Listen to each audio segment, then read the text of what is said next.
Shalom, welcome to you all. We're doing a short series of shiurim on Jewish monetary law, Jewish business law you could call it. My name is Shlomo Cohen. I'm a dayan in a private beit din in Jerusalem. I also give lectures on Jewish monetary law and Jewish business ethics at Cholon, at the Technological Institute of Cholon, and at the Sami Shimon Institute in Ashdod. And I teach halakha at Neve Yerushalayim and at other places around Jerusalem. Today I wanted to start opening this series with speaking about a verbal agreement, about the validity of a verbal agreement in Jewish monetary law. Let's say you're selling your car and you've decided that the price that you want is 60,000. You've advertised it and a guy comes along to see the car, looks it over, it looks fine for him. He says, look, I want to buy it. I'm prepared to pay you the 60,000. Fine. But, says the buyer, I don't have the money on me right now. I'll come back tomorrow morning with the cash, and then we'll do all the legal procedures that needs to be done, changing the name of the owner of the car. So I'll be back tomorrow morning at 10 o'clock with the money. You, the seller, thinks this guy seems to you a trustworthy guy. You say, fine, okay, I'll meet you tomorrow morning. After he's gone, you get another phone call from someone else. This other guy's also interested in buying your car. You haven't yet sold it, so you tell him to come along and have a look. He comes along, looks the car over, pulls out 60,000 shekels from his pocket and says, I want to take the car right now. What do? Are you allowed to go back on the verbal agreement that you made with the first guy and sell to the second guy? Or no, do you have an obligation? Maybe you have a chiyuv. Maybe it's more than just a moral obligation. Maybe you don't have any choice about it and you have to now sell to the first guy that came to you. The halacha is in such a situation that a verbal agreement is not a transfer of ownership. So the first guy hasn't bought the car, but you've had a verbal agreement that you'll sell it to him. To go back on your word is unethical, immoral, and it has halachic ramifications to it. The halacha says that someone who's made a verbal agreement and then goes back on their word is considered as someone who is michusrei amanah. That means an unfaithful person, someone that can't be relied upon. Even though Beis Din don't have the koach, they don't have the strength, they don't have the power to force you to stand by your word, because there hasn't been an actual change of ownership. There's just been a promise on your behalf that you're going to sell to them. But nevertheless, someone who goes back on their word is considered as someone who's unfaithful. He gets this stamp on his forehead from Chazal, that he's an untrustworthy person and someone that business should not be done with. We're told by the poskim that in previous times when Beis Din had more power, someone who went back on his word would be postled for being a witness. He wouldn't be allowed to give witness in a Jewish court. He wouldn't be allowed to be a witness at a wedding. In our times, between Mincha and Ma'ariv in Shul, we announced the times of the davening. There, in previous times, they used to announce the names of people that had done business and hadn't stood by their word, so that everyone in the community would know that these were untrustworthy people, but you shouldn't be careful of and not do business with them. So you can see that a moral obligation is certainly created when you make a final verbal agreement with someone. We have to emphasize that I'm talking about a final verbal agreement. We're not talking about where you're in the middle of negotiations. If negotiations had broken off between you and the first buyer, and he'd said, listen, I'm going to go home and think about it, I don't know if I want to buy, I have to think about this, then you have no obligation whatsoever towards him, because there has been no final agreement. When we talk about the obligation that's created, the moral obligation that's created with a final verbal agreement, we're talking about where a final agreement has become to. All the details of the sale have been finalized. So that's the halachic look on a verbal agreement. But what's going to happen in what's maybe a more common situation, that after you've made the verbal agreement with the first guy, you've agreed to sell the car for 60,000 to him, he's going to come tomorrow morning with the cash. Someone else comes and they offer you 65,000. Now what are you going to do? Now, is it the same problem? Or is it now considered, as seeing as there's a new situation? So the verbal agreement you made with him before is now longer not valid, and you can go back on your word. The poskim talk about this situation. What do we do where there's a change in the situation? Either the buyer finds out that he can buy the same thing cheaper, or the seller finds out that he can sell for more money. Do you still have a moral obligation to stand by your word and sell to the first person that you agreed to? Or now are you allowed to go back on your word? There are more paskins, there are more says, he doesn't paskin like this, there are more says that there's an opinion that where there's been a significant change, where there's a significant change in the situation between the verbal agreement and the actual contractual act, the actual change of ownership, that you can go back on your word. Even though there are more actually rights, that's not the halacha. The halacha is not like that opinion in Siman Reish Daled in Hoshel Mishpat. Nevertheless, there's a famous tshuva of the Khatam Sofer.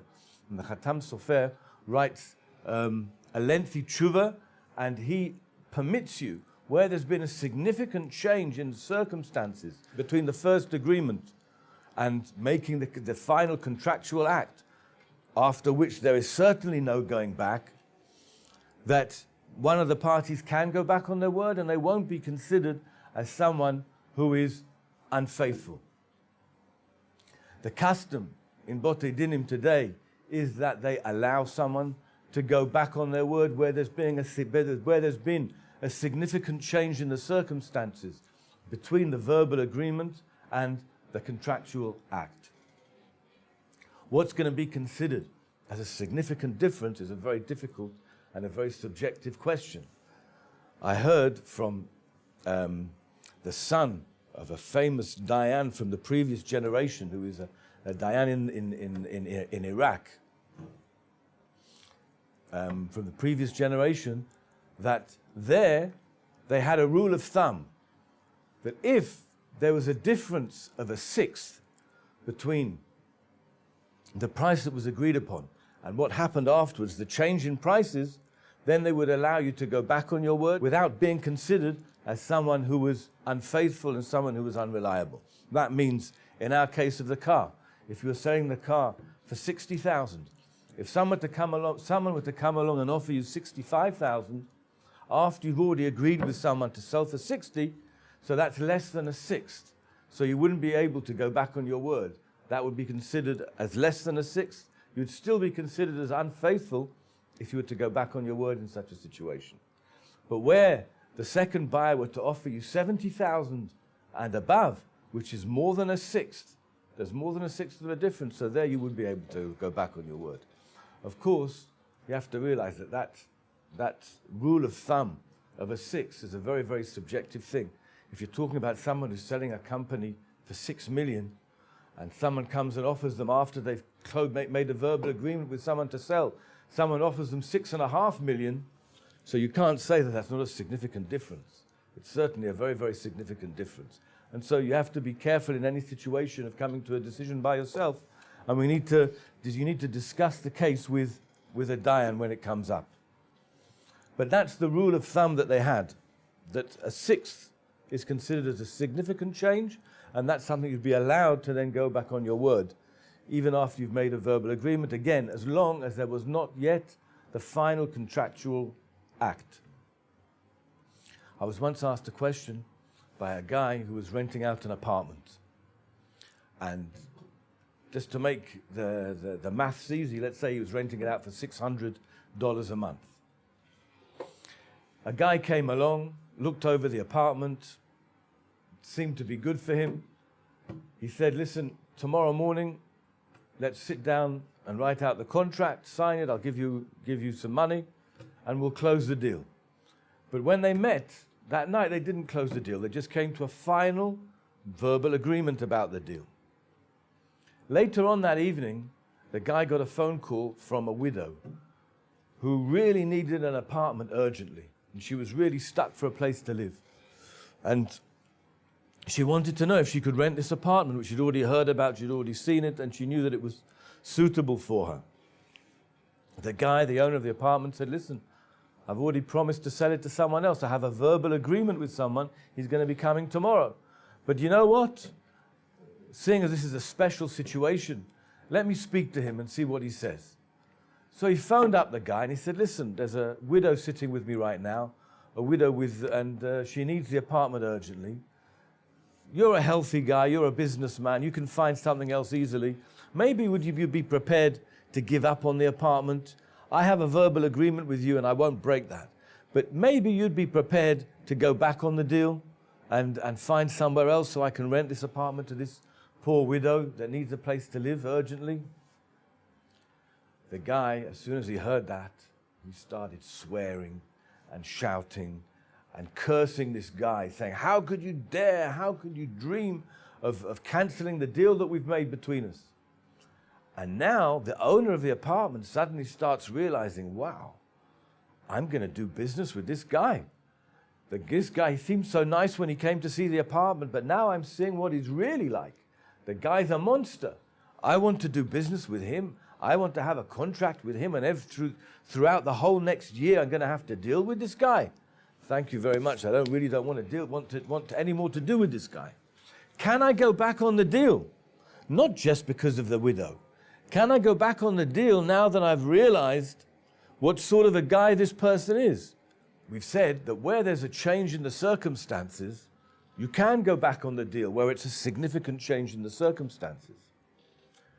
The question is, how are we going to judge what's a significant change here? So we said, as far as money is concerned, we can talk about a sixth. That's a general rule of thumb, right? It's not something that's written in the poskim. It's a general rule of thumb. You can talk about around a sixth would be a significant change. But in this situation where you've just found out that the guy you're going to close a deal with is the sort of person that you really don't want to do business with, and you really don't want to have a contract with him for the next year, so how are we going to decide in such a case? So when I discussed this case with a particular rabbi, and he told me that here we'll look at it in the same way as with the rule of thumb of a sixth. Would you be prepared, we're going to ask the owner of the apartment, would you be prepared to rent the apartment to someone else for $500 rather than rent to this guy that's going to be difficult for you to do business with for $600? Would you be prepared to rent it for a sixth less just so that you don't have to do business with this difficult to deal with guy? If the answer is yes, then it's considered if there's a significant change here. Where there's a significant change, we can allow you to go back on your word, and you would not be considered as a mechusrei amana, as an unreliable person. But generally where you've made a verbal agreement, you have to stand by your agreement, you have to stand by your word, you have a moral, ethical obligation to stick by the deal that you verbally agreed to. Again, Beit Din don't have the power to force you to do that. It's a moral obligation. And someone who doesn't would get this stamp on their forehead from the Beit Din that they're considered as an unreliable person. That's the validity of a verbal agreement in Jewish monetary law. Thank you.